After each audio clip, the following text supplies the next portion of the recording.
Ever walked into your room and found your little brother rearranging your stuff? Now imagine that room is a massive royal estate, your brother is the king, and his wife is redecorating to make it all hers. That's basically the situation Princess Anne just walked into, and let me tell you, the way she handled it was not with a loud argument or a silent treatment at a fancy dinner. It was three black SUVs pulling up to the gates of Sandringham early in the morning. They carried lawyers and a stack of legal papers that landed like a bomb in the middle of the royal family. This isn't just a small fight, and it matters because Anne didn't just file a complaint to stop some work. She used a special rule called the Crown Private Estates Act to freeze the whole West Wing. This rule lets someone in charge of a private estate lock down property if they think its history is in danger. And the key word here is in charge, because Anne isn't acting like a grumpy sister who didn't get a good seat at a wedding. She is acting with the official, legal voice of her late mother, Queen Elizabeth II. That is the heart of this whole story. Before we get into all the details about missing items and the huge piles of money already being spent on lawyers, just remember this one thing. Anne has the power of her mother's final wishes behind her, and that makes her a very, very powerful opponent. Let's break down what happened yesterday morning. Queen Camilla had big plans. She wanted to start a huge, multi-million dollar renovation of the West Wing at Sandringham. Her idea was to turn it into a new, modern headquarters for the Royal Foundation, which is her big project to make the royal family feel more current. Workers were getting ready to go inside and start their work when they hit a huge wall. And I don't mean a brick wall. I mean a wall of lawyers from Princess Anne's team. It wasn't just a mean letter saying, please stop. It was a physical official document that basically said, you are not allowed to touch these rooms at all.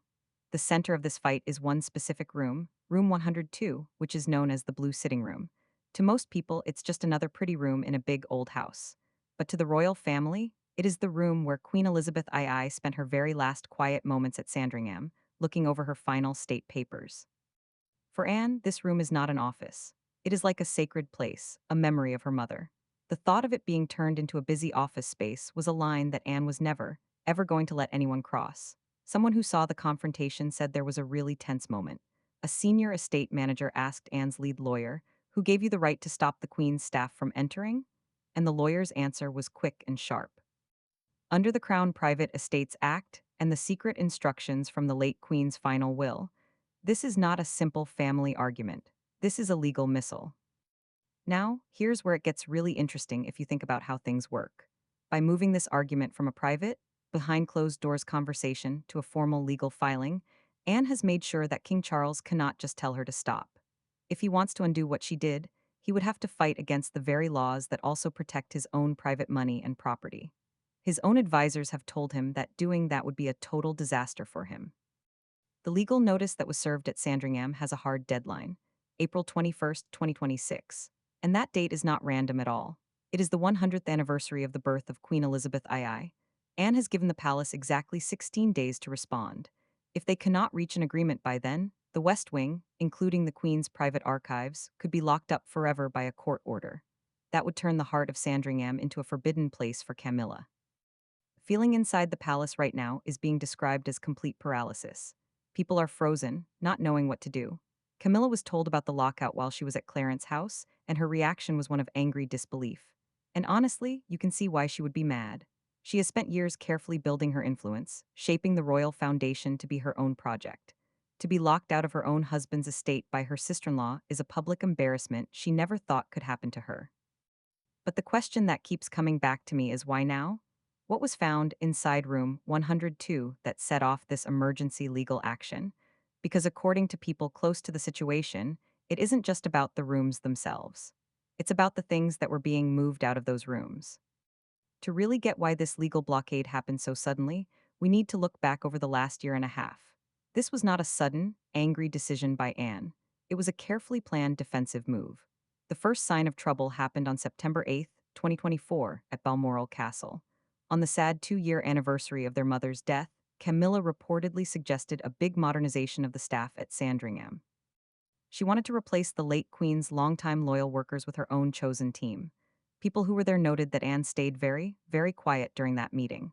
She didn't say a word.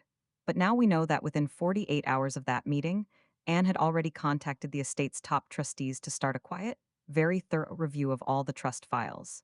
She wasn't just listening, she was checking everything for the future. The tension turned into a real fight on December 15th, 2025. Deep in the fancy rooms of Clarence House, there was a sharp argument over the late Queen's private letters. Camilla said that the letters should be moved and made easier to access for the new administration. A staff member remembered Anne's very calm but chilling response. She said, "These documents belong to history, not to a press office."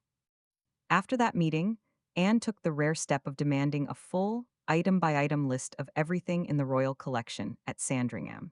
That was the first real sign that she no longer trusted the verbal agreements that had kept the family together for decades.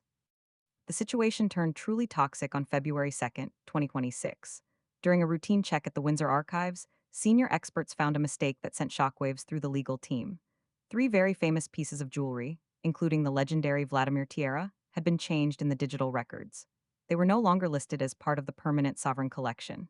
Instead, they had been changed to a long-term personal loan status, specifically for the office of the Queen. For Anne, this was the ultimate red line.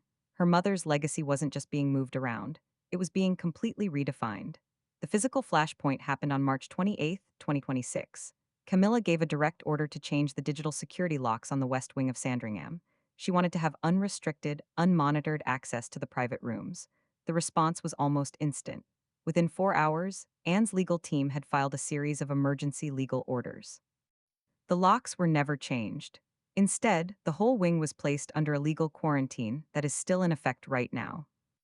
So now we are at April 5th, 2026. Buckingham Palace has gone into a complete information blackout. Every senior staff member has been forced to sign papers promising not to talk, or they could face serious legal trouble. King Charles is stuck in a terrible position. On one side, his wife wants to manage her household. On the other, his sister has presented a pile of legal arguments that could actually take away the king's private property rights if he fails to protect his mother's wishes. The question that is haunting the halls of the palace is simple. If the Princess Royal is willing to lock down a whole royal wing to protect one sitting room, what else is she ready to show the trustees? The old, unspoken rules of the royal family are broken, and no one knows if they can ever be fixed. Now, let's talk about how a princess can actually overrule a queen, because the way it works is really interesting. The queen consort is supposed to be the highest ranking woman in the royal family. But behind all the fancy titles and closed doors, having a title does not always mean you have real power. Anne has just given a masterclass in using the law to show that real leverage is not about who wears the crown, but about who controls the fine print. Insiders are calling this three-step plan the Iron Shield. Step 1 is trustee activation. Anne did not file this legal action as an angry sister-in-law. If she had, the king could have just told her to drop it. Instead, she acted in her official role as the executive of the estate, a lifelong job that was personally given to her by Queen Elizabeth II. In British property law, when Anne signs a document about the private estate, she is not speaking as just a princess. She is speaking with the legal voice of the late sovereign. That is a huge difference, and it changes everything about who has the power here. Step 2 is the trigger condition. In the secret rules of the Sandringham estate, certain historic areas are classified as heritage spaces. The blue sitting room and the west wing fall under this absolute protection. The property deeds contain a strict safety clause. Any attempt to change the physical structure, interior design, or main purpose of these spaces without everyone on the trustee council agreeing automatically triggers an emergency suspension. The moment Camilla gave the order to turn these rooms into modern offices, she unknowingly set off a legal alarm that had been waiting. I find that almost like a trap from a movie. The very act of trying to modernize the space is what locked her out of it. She walked right into a legal tripwire that had been sitting there, waiting for her. Step 3 is the final legal override. Sandringham is private property, not state property. Under a special heritage conservation rule, an executive's order about private royal property overrules the decisions of the current monarch and their spouse. It is an old legal shield designed to stop a new ruler from erasing the history and memory of the one before. Camilla's authority as queen lets her manage the royal household, but it does not give her the power to overrule the written will of the previous sovereign. The results of this were felt today at exactly noon on April 5th. A digital blackout was put on the Sandringham computer network. Every biometric access profile and digital key code that had been given to Camilla's architectural team was instantly canceled. Contractors and administrative workers who arrived at the West Wing in the afternoon found their scans rejected by the security system. They were standing on royal ground, but they were legally barred from entering the building. The Queen's big modernization project has been frozen solid. Anne has drawn a clear boundary line in heavy ink, using the law to do what family tradition could no longer protect. But while the physical doors of Sandringham are locked, the political floodgates have been thrown wide open. This morning, a new and even more dangerous layer was added to the crisis. The Princess Royal has expanded her investigation beyond the building itself and into the actual contents of her mother's private life. Specifically, the focus has shifted to a missing artifact that carries the weight of 7 decades of history. The anchor of this new investigation is a single, handcrafted item, a red leather dispatch box made by the famous Wickworn Company. This is not just a piece of royal luggage. According to records, this specific box contained the late Queen Elizabeth's private manuscripts, personal journals, and unedited letters that were never meant for the public eye or for the eyes of a successor. Sources close to Anne confirmed that during her inventory of the West Wing last week, the Wickworn box was discovered to be location unknown. Just think about that for a second. A box containing the private journals of Queen Elizabeth II is missing from a secured royal residence. It was discovered missing during an inventory that was only ordered because Anne didn't trust what was happening to her mother's belongings. The escalation from there was fast. At around 10:45 last night, Anne's legal team officially asked for the full security logs from the police unit that guards the royal family. They want the footage and movement sensors for the northern corridor of Sandringham, specifically for the late night hours of March 27, 2026. One staff member, speaking without giving their name, described the atmosphere as suffocating. Anne reportedly confronted a senior member of the Queen's household with a single, devastating question. Did you honestly think the cameras would be turned off for you? The accusation here is not just that there was a clerical error. She is accusing Camilla's office of trying to rewrite royal history.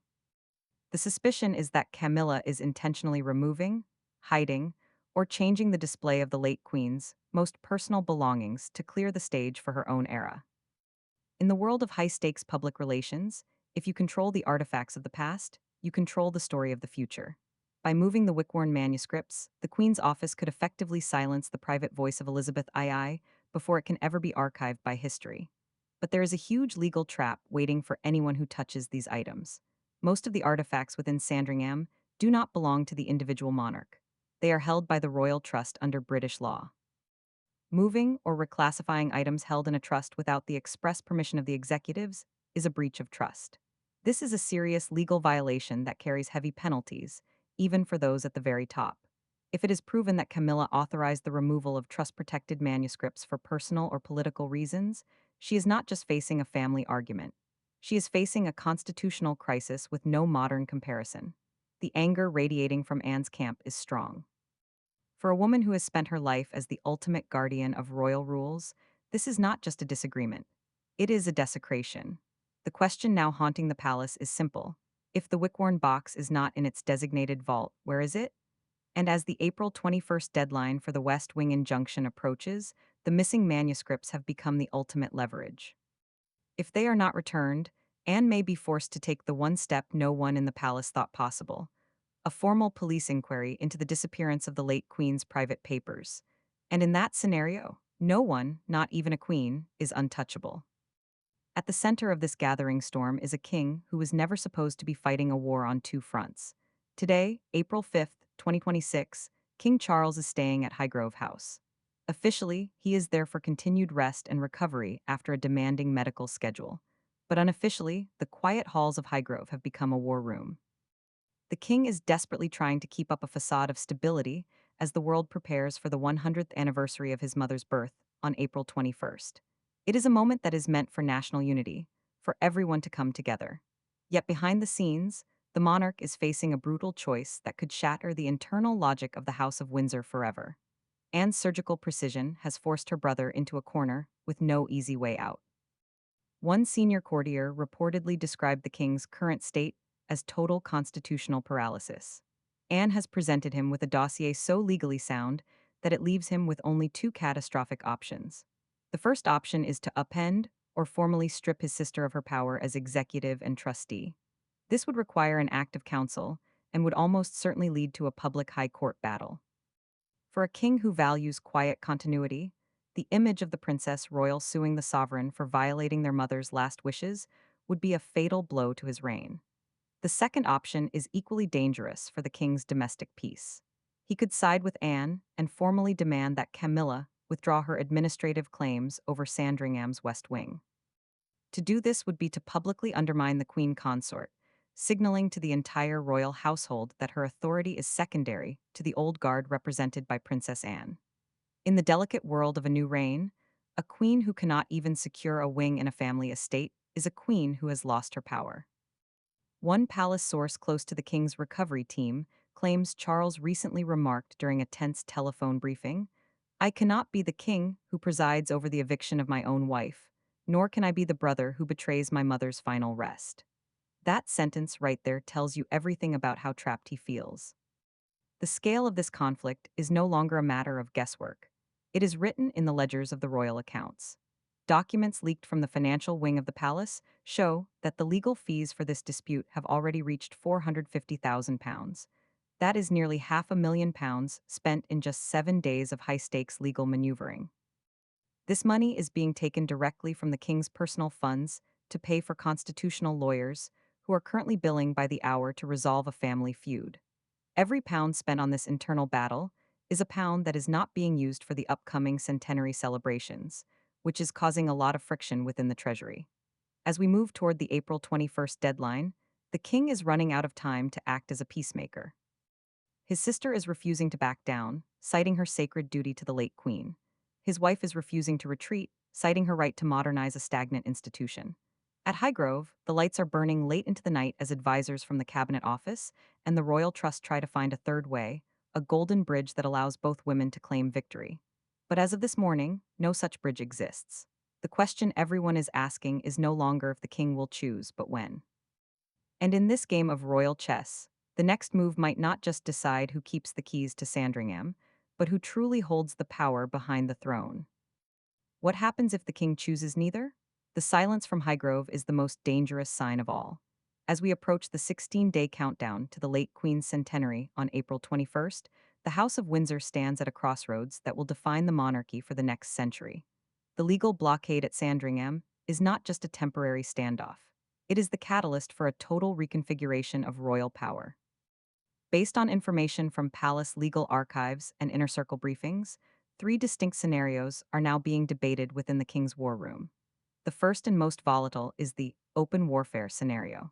If King Charles attempts to override the injunction by April 21st, Princess Anne's legal team is reportedly prepared to release a devastating second dossier. This file is set to contain evidence of Queen Camilla's unauthorized use of Sandringham's private maintenance budget to fund her personal administrative expansion. A public trial would not just be a scandal. It would be a constitutional collapse, stripping the monarchy of its prestige at the very moment it is supposed to be honoring its longest-serving sovereign. For a family that survives on a myth of unity, this is the nuclear option. The second path is a cold peace compromise. In this scenario, a secret deal is brokered behind the heavy velvet curtains of Buckingham Palace. Queen Camilla would be permitted to use the West Wing for her foundation's offices, but she would be legally stripped of any right to own, move, or alter the artifacts within them. The wing would effectively become a museum annex, where the Queen Consort is merely a tenant in a space controlled by the Princess Royal's trust. It saves the public image, but it leaves the internal tension at a permanent boiling point. However, the most likely outcome, the one currently gaining momentum among senior courtiers, is an absolute victory for Princess Anne. The reason for this shift is not just the law. It is the silent but lethal support of the Prince of Wales. Reports suggest that William has privately aligned himself with his aunt, driven by his own fierce desire to protect his grandmother's unstained legacy. With the heir to the throne and the Princess Royal standing together, Camilla's position becomes untenable. The predicted result is that the Queen Consort will quietly postpone her renovation plans and retreat to the privacy of Birkhall in Scotland for a prolonged period, allowing the headlines to cool before the centenary. If this happens, we're witnessing the birth of an unofficial dual dynasty. King Charles and Queen Camilla will continue to reign over the ceremonies, the state dinners, and the public appearances. But the soul of the monarchy, the private estates, the family archives, and the actual property of the late Queen, will be governed by a new alliance of Anne and William. They will become the true guardians of the crown's heritage, leaving the ceremonial side of the monarchy to function as a hollowed-out shell. This story is moving at a velocity the palace cannot control. Every hour brings a new revelation, and before we reach the April 21st deadline, there is one detail that Princess Anne's lawyers have intentionally omitted from their public filings. Information has reached us that the most personal symbol of the late Queen's 70-year reign, her 3-carat diamond engagement ring gifted by Prince Philip, is no longer in the secure vault at Sandringham.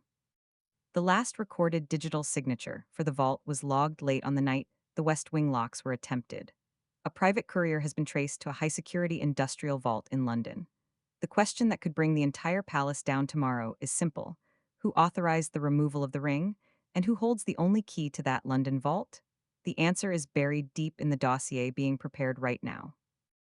And when it surfaces, the legal war over Room 102 might end up looking like the polite opening argument in a much larger battle over who actually controls the physical legacy of Queen Elizabeth II.